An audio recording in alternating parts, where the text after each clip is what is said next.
a number of students have called in on the Zoom calls and asked some very good questions about working with the pressure volume diagram and the temperature volume diagram when it relates to phase change substances like water and steam, like refrigerant, like propane. Some students have a hard time getting started with it. I think they conceptually understand what the vapor dome is all about, but some students say, I just don't understand how to use this PV or TV diagram to evaluate the phase of a substance or to put a particular state of a substance down on a PV or TV diagram.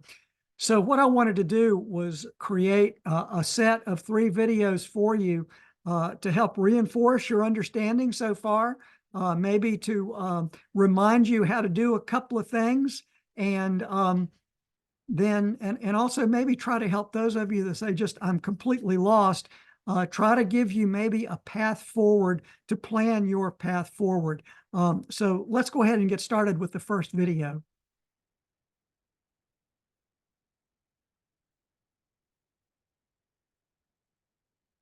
What I want to do is make a set of 3 videos, and this is going to be the first part regarding working with the PV and the TV diagrams as it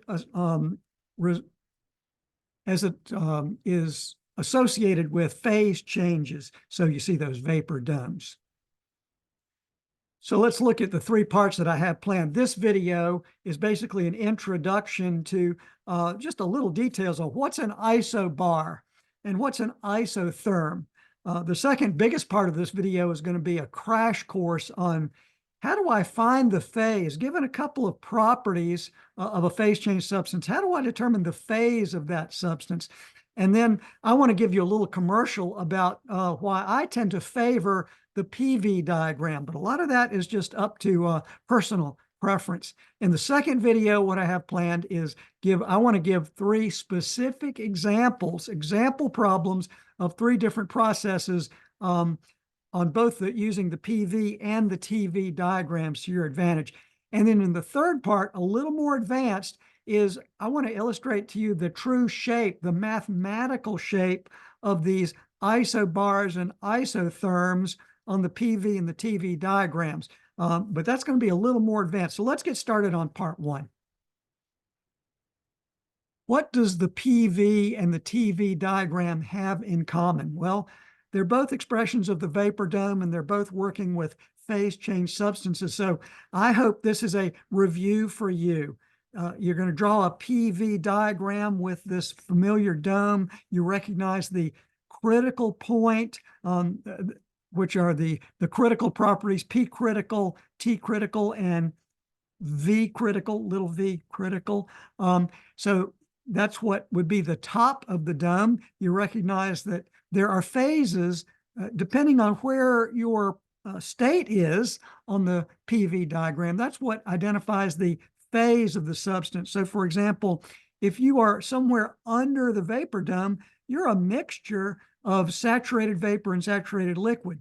Now, what does saturated liquid mean when you're on this left part of the vapor dome? That means that you're a liquid right at the boiling point. So there's no steam is being created or no vapor is being created yet, but you're right at the boiling point.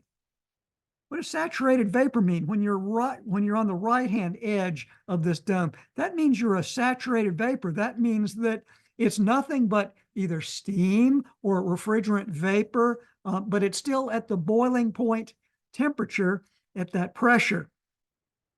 If you're to the left of the vapor dome, this little wedge here, that's called a compressed liquid. And examples of compressed liquid for H2O would be things like tap water, lake water, river water, water contained in just some vessel at atmospheric pressure, at a atmospheric temperature. Those would be examples of compressed liquid. So I hope you're good with these concepts in terms of phases and where they are relative to the vapor dome.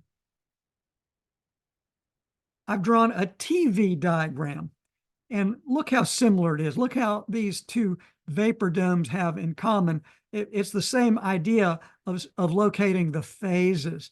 Now, for example, both the PV diagram I just showed you and the TV diagram, this curve is a to-scale drawing of H2O. I've taken the saturation properties of temperature and specific volume and pressure and specific volume, and I've plotted those to scale. So these are scale drawings for you. Okay, now we're getting started with some details. And so let's talk about, in the first place, what is an isotherm and what's an isobar? What does that mean? This is where you're going to use a little bit of common sense 101. So an isotherm, if you just dissect that word, iso, constant, therm, temperature. So an isotherm is a line of constant temperature on either diagram, PV or TV diagram, isotherm, line of constant temperature. What's an isobar? Same thing to dissect with common sense 101.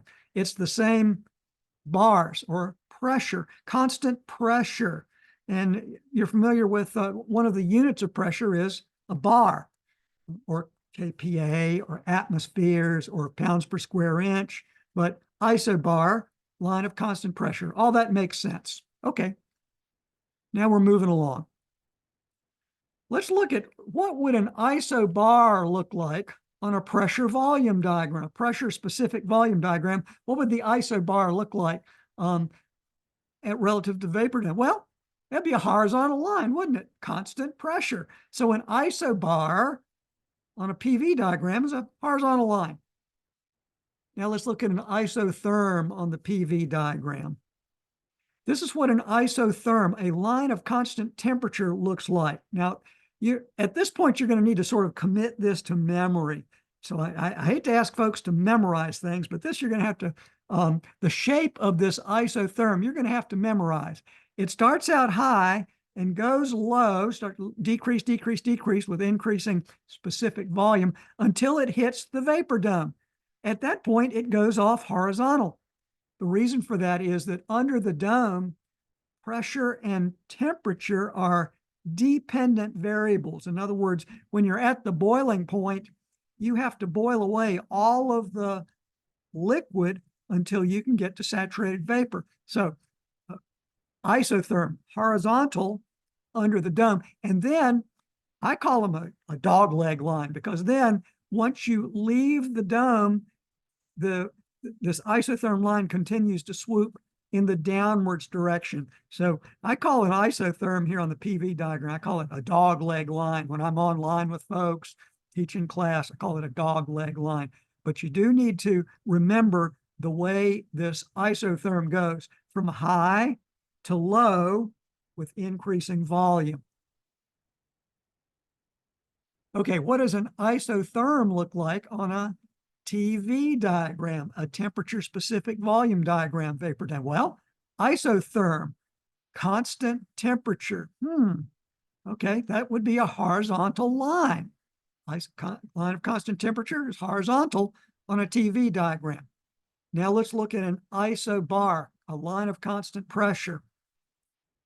Again, I'm going to have to ask you to kind of memorize this. That is that a line of constant pressure starts out low for low specific volumes. It swoops upwards until it hits the dome. Horizontal line under the dome, because P and T are dependent variables at that point. It's boiling liquid. Okay, so it's a mixture of saturated vapor, saturated liquid, until finally you hit the right-hand side of the dome. And at that point, the isobar continues upwards, sloped upwards. So you've got to commit that to memory. That's an isobar on a TV diagram. Okay, I think okay, that's pretty good. This guy's sort of dragging it out, but let's see if we can pick the pace up a little bit. And so the next section is how to find the phase of a phase change substance, like let's say H2O or refrigerant or propane. How do you find the phase of that given, in this case, it's going to be a pressure and temperature pair of data given. So this is going to be a crash course, not intended to be totally comprehensive. It's a crash course to refresh your memory, okay, to reinforce what you already know. For those having trouble or struggling, is to try to get you up to speed on doing these problems. here's what I'm going to show you. And this is another source of confusion for a lot of people. And so the example problem is going to be for H2O, water, steam, find the phase for a pressure and temperature pair. P equals 1000 kPa and T equals 200 degrees C. Sounds easy. So what's the phase? Well, is it a compressed liquid? Is it a saturated liquid? Is it a saturated mixture? Is it a saturated vapor, or is it a superheated vapor? So a lot of students have survived the homework so far simply by sort of guessing which table to use in the back of the book and say, oh yeah, okay, here's my data pair. Here's a number. I'll write it down. I don't really understand what I'm doing. That's kiss of death for the rest of the course. So I'm going to try to show you there are 4 ways to get to the same result. Okay. A lot of folks correctly have said, which do I use? I'm given P and T. Which do I use? The temperature table or the pressure table? The answer is either. You can use when you have pressure and temperature given, and you got to find the phase, you can use either. I'm going to show you how to use both tables. So let's say you choose to use the temperature table. What you're going to do is you've got 200 degrees C. You're going to write down the saturation pressure. That's the second column. Write that down against 200 degrees C. At that point, then, you can either use a PV diagram or a TV diagram to determine what the phase of this data pair is. Or you can go to the pressure table because you're given pressure. What will you do then? You'll write down T sub G, that's the saturation temperature, also known as boiling point, for that pressure. So you'll look in the leftmost column for pressure, and in the second column, you're going to write down T sub G, saturation temperature. And again, you can use either the PV diagram or the TV diagram to determine the phase after that. So let's move ahead, and I'm going to show you all 4 ways to do this. So if you get bored or you say this is too repetitive, just move ahead in the video. But I do want to show you all 4 ways. Okay, so let's start with use the temperature table. All right, so what's our problem? P equals 1000 kPa, T equals 200. We're going to go to the temperature table in the back of the book. We will look up in the left column, we're going to find 200 degrees C temperature, and we're going to write down the number 1554 kPa. We'll change bars to kPa. That's what I always do. All right. So here, I'm going to write something down, on a scrap of paper. For 200 degrees C, saturation pressure, P sub G is 1554. I just write that down. Next step, draw a PV diagram. So I'm going to drag you through this. So for those really needing to get started, work you through this. Draw your axes first. Pressure on the Y, specific volume on the X. Okay. We've written down on a scrap of paper this very important information. 200 degrees C temperature, P sub G is 1554, and this is what we're trying to find the phase of. Next step, draw a vapor dome. And there it is. It does not have to be a work of art. It doesn't have to be to scale. Draw a vapor dome. It's got to look like a dome. All right. Next thing. Anywhere on that dome, draw an isotherm. Draw an isotherm line. Okay, you got to remember what it looks like. And then label that line your temperature, 200. So label that line, that's your temperature, 200 degrees C. Got it? Next step. Label the saturation pressure. So do you see that this communicates to anybody that at 1554 kPa, your pressure, the boiling point is 200 degrees C. That's what this communicates, okay? Next step, I'm going to look at, let's see, we're going to look at your pressure. It's 1000 kPa. And we're going to label that on your PV diagram. 1000 kPa is less than 1554. And draw a horizontal line. Draw a horizontal line because your state, the dot on your PV diagram, has got to line up with 1000 kPa. Got to be horizontal. And also, it's got to lie on this isotherm, 200 degrees C. So do you see with your eyes what the conclusion is? The intersection of those 2 lines is where your point is. That's your state. Okay. And I've shown in green for H2O, the phase for 1,000 kPa and 200 degrees C is superheated vapor. That's a way to do it. There's 3 other ways to do this, so let's continue on. Okay. You can use the pressure table. So you say, well, I'd rather use pressure table. Okay. And typically that's what I do. I use the pressure table. So I'll go to the pressure table and look for 1,000 kPa. Well, there it is, 10 bar. And I will write down the saturation temperature T sub G of 179.9. Okay, so you write that down on a scrap of paper. Back to your PV diagram. Draw the axes. Draw the dome. Okay. You've got this stuff scratched down somewhere. Okay. Next thing, draw a line of constant temperatures. Draw an isotherm. There it is. And label what you've got, what you scratched down from your pressure table. 1,000 kPa on the y-axis, and then label that isotherm 179.9. Okay, you're almost there. Let's see, what's your temperature? 200 degrees C. The next step is to draw in a second isotherm line and label it 200 degrees C. Well, where will it go? 200 degrees C is bigger than 179.9, so it's going to be above. It's going to be above 179.9 on your vapor dome. So draw that in. Does it become visually clear to you what your conclusion for the phase is yet? I hope so. We're at 1,000 kPa, so we're on this horizontal path. Okay, we got to line up with 1,000 kPa, but we've also got to intersect with our temperature, 200 C. So look at our conclusion. Our phase is superheated vapor. Exact same conclusion. All right, let's keep moving.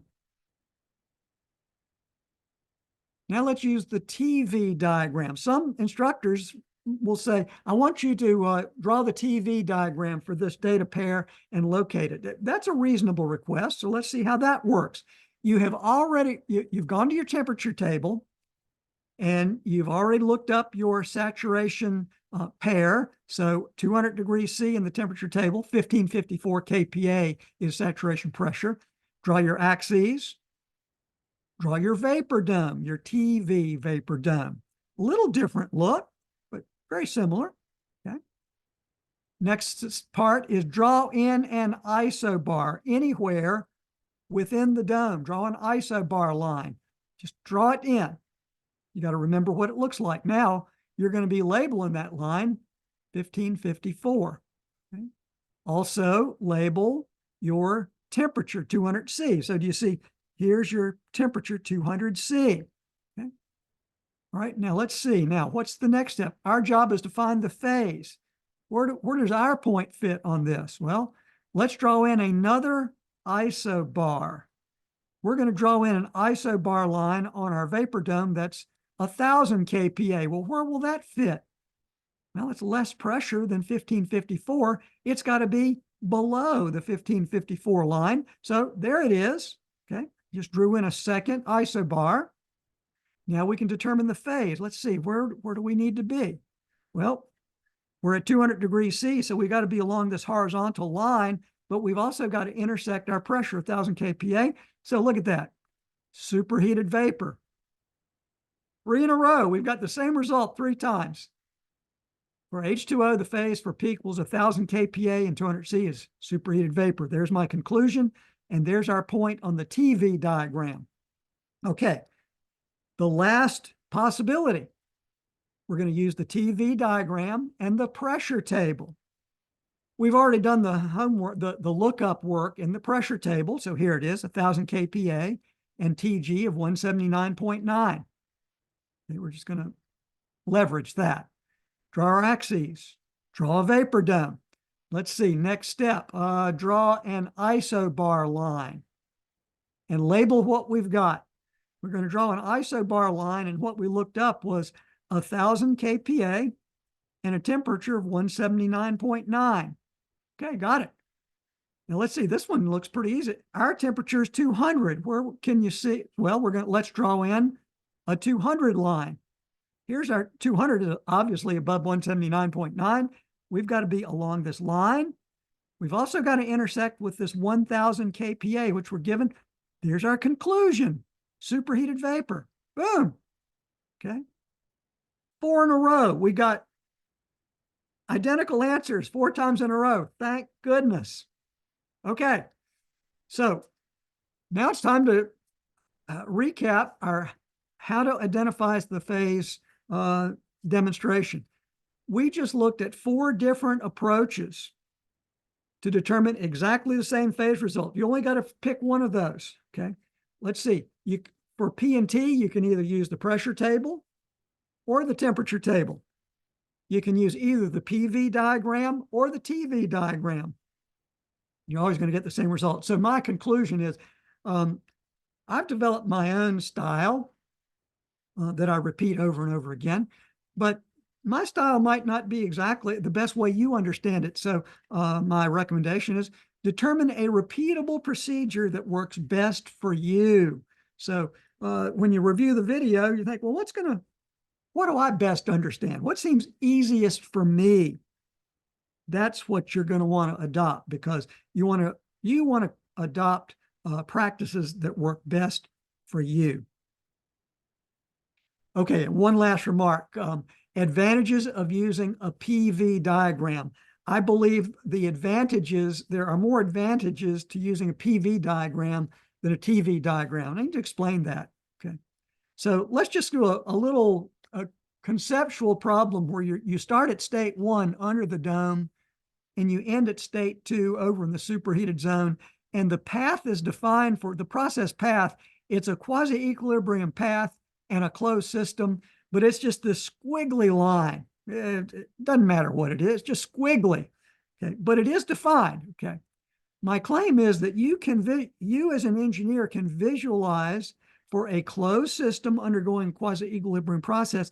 You can visualize the work out with the PV diagram. It's the area under the curve, the work at little w out, which is capital W divided by M. For those of you making progress in the class, little w is capital W divided by M, the mass of the closed system. Visually, you've got to look at little w here on the pressure specific volume diagram. It's this area under the curve. And so when I teach the class, when I join Zoom calls, I'm always encouraging folks to, if you're not assigned which vapor dome to use the PV diagram, because it really helps in engineering problem solvings for closed systems undergoing a quasi-equilibrium process. Okay, so let's recap the whole video. We talked about isobars and isotherms. I hope you have a little better feel for what these are and how to draw them on vapor domes. We did a little bit of a crash course showing how do you find the phase, in particular for a pressure-temperature pair. There's 4 methods that you can use, and you'll get exactly the same result for any of those 4 methods. Okay, I tried to illustrate an advantage of using a PV diagram over a TV diagram because you can visualize little w out on the P little v diagram for a closed system undergoing a quasi-equilibrium process. So I hope that helps. I hope that helps you reinforce what you're doing. I hope it maybe helps you get started. If you say, gosh, I just don't know how to get started on these. But in any event, I encourage you to keep watching the next couple of videos for example problems, and also then a little more advanced analytical work in the 3rd video on what will be the shape of these isobars and isotherms.